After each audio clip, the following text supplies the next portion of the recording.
perangnya, taktiknya ya. Setiap perang dipimpin oleh Khalid menang terus. Gitu. Menang terus. Ya. Sehingga Khalid minta supaya mati dalam keadaan perang, itu Allah nggak kasih, malah meninggalnya di tempat tidur. Hikmahnya apa?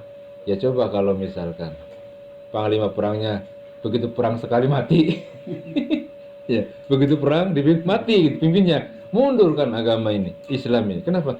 Udah mati pimpinannya kan. Nah jadi menang-menang terus itu ya, itu ada hikmah gitu, untuk kejayaan Islam. Dan beliau meninggal di tempat tidur, tapi ya sama saja, tetap itu di jalan Allah. Sedangkan mereka yang gugur, kembali kepada hati juga. Ada juga orang lapor kepada Nabi, ya Rasul, hebat tuh si A itu. Kenapa? Dia kalau ngayunkan pedangnya di medan perang luar biasa, dia syahid. Kata Nabi, belum tentu. Dia itu bisa saja ahli neraka. Ternyata betul. Diperiksa, ya, dia terluka. Begitu terluka, nggak tahan, bunuh diri. Jadi meninggalnya bukan meninggal karena dibunuh, ya, tapi dia bunuh, itu yang menyebabkan dia masuk neraka. Zohirnya terlihat dia perang fisabilillah, tapi endingnya dia ternyata. Nah kembali kepada hati, makanya hati itu mesti dijaga. Nah di ayat tadi kata Allah, dalam perang Uhud itu menyeleksi mana orang yang benar-benar beriman, kan begitu. Nah orang yang benar-benar beriman, begitu perangnya kalah, ya enggak, udah terima dia. Ya sudah, perangnya kalah ngapain lagi? Sampai dia tidur, tertidur, dikasih rasa kantuk oleh Allah, nggak usah dipikirin lah, yang sudah terjadi ya sudah gitu. Tapi ada yang nggak bisa tidur. Siapa itu? Tentara-tentara yang munafik.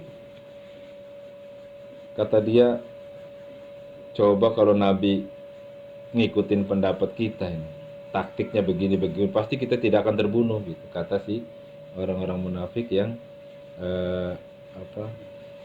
malam itu nggak bisa tidur karena mikirin yang terjadi kekalahan tadi, dianalisa oleh dia ya, bahwa ini sebabnya karena Nabi nggak ngikutin pendapatnya kan gitu.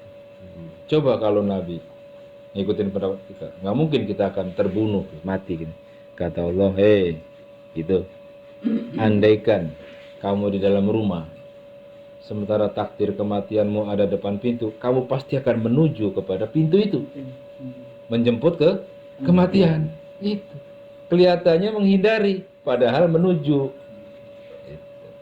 Itulah sering kita ceritakan kan, ada di zaman Nabi Sulaiman, di satu majelis ada orang menggigil, ketakutan, gemetar karena melihat sesuatu makhluk yang menurut dia menyeramkan.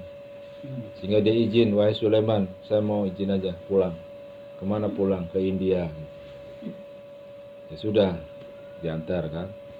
Si makhluk tadi kemudian menghadap ke Nabi Sulaiman, ya Sulaiman, akulah malaikat pencabut nyawa, Ijro'il. Tugasnya mau nyabut nyawa dia itu. Kenapa nggak dicabut? Tugasnya, SOP-nya nggak di sini, di mana? Di India.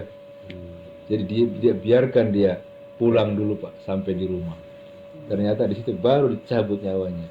Jadi malaikat Ijro'il ya, pencabut nyawa itu nggak pernah nyalain tugas. Termasuk yang kena corona meninggal itu sudah ada daftarnya Bu. Sudah ada itu. Yang kena siapa, kapan, tanggal berapa. Gitu. Tugas manusia hanya hati-hati, prokes gitu aja.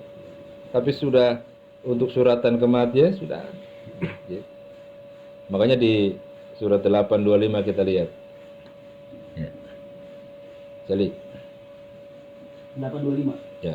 A'udzu billahi minasyaitonir rajim. Bismillahirrahmanirrahim. واتقوا فتنة لا تصيبن الذين ظلموا منكم خاصة واعلموا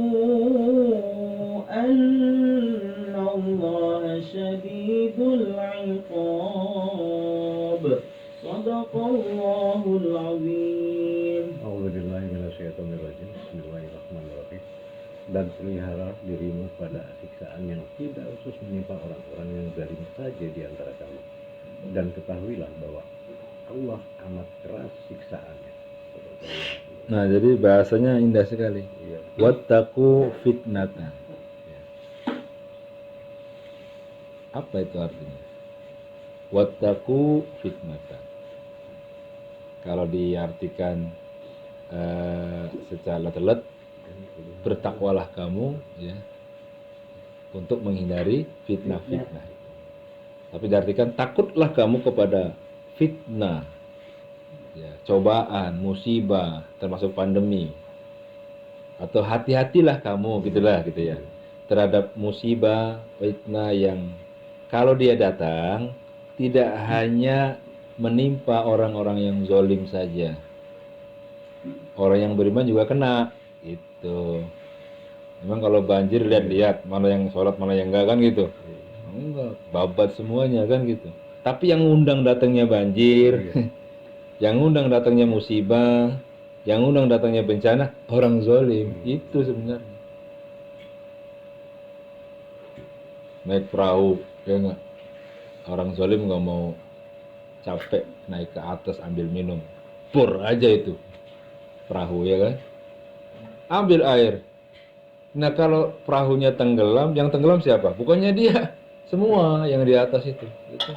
Jadi pembocor negara ini, ya. Pembocor datangnya musibah itu orang zalim, ngundang kezoliman, datang. Cuman kan kita nggak menyadari itu, ya, bahwa diundang oleh orang zalim. Jadi orang zalim itu ngundang musibah.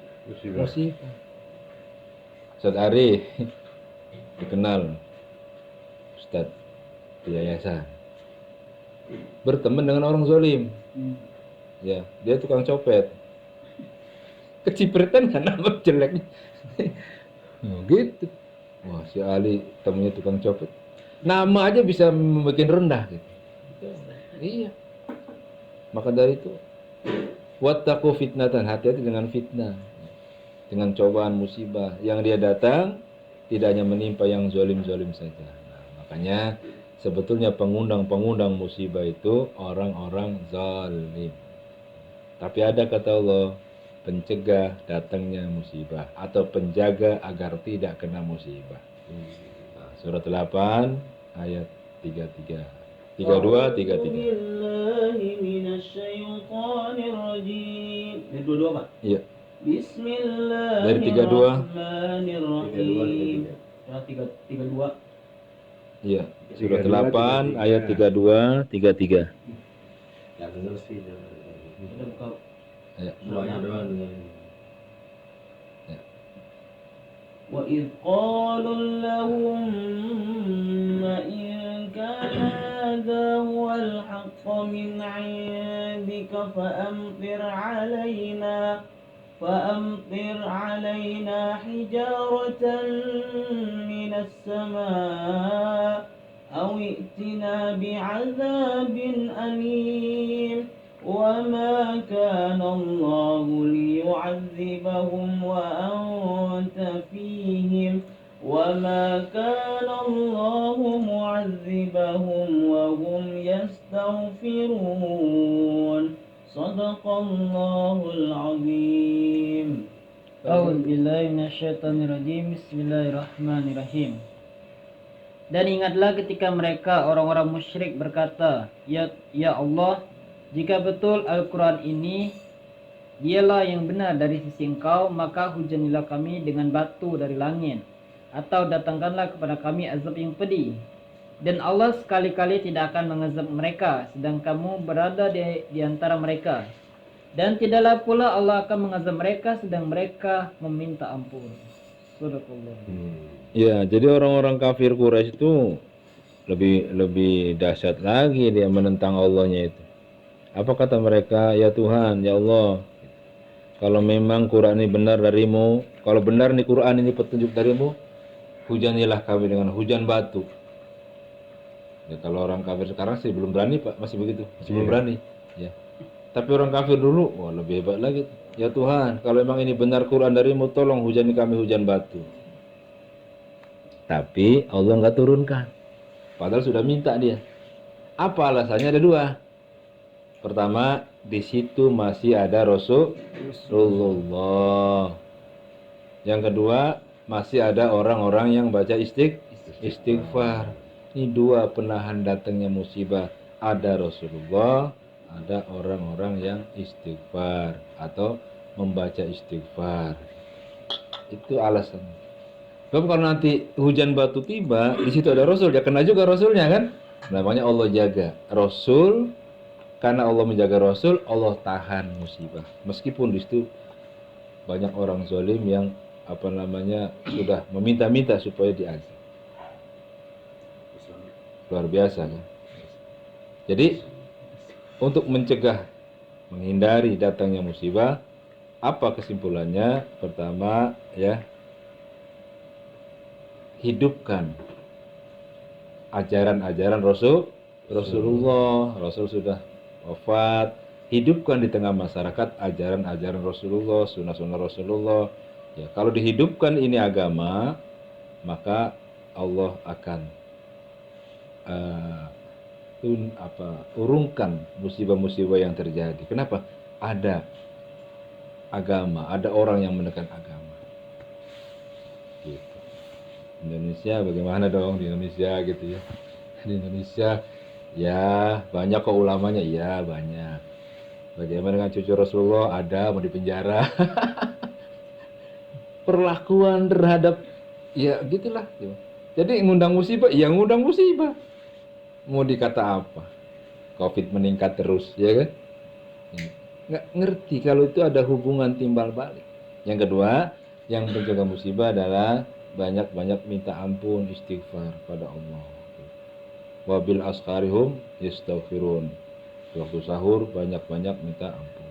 Nah, oleh karena itu dalam rangka kita menjaga hati kita supaya tetap dalam keimanan, yang pertama hidupkan ya, ajaran Rasulullah, Quran, Sunnah. Yang kedua banyakin istighfar, berzikir, minta ampun kepada Allah. Insya Allah akan menjadi hati kita kolbun salim, hati yang selamat. Demikian kajian kita malam ini.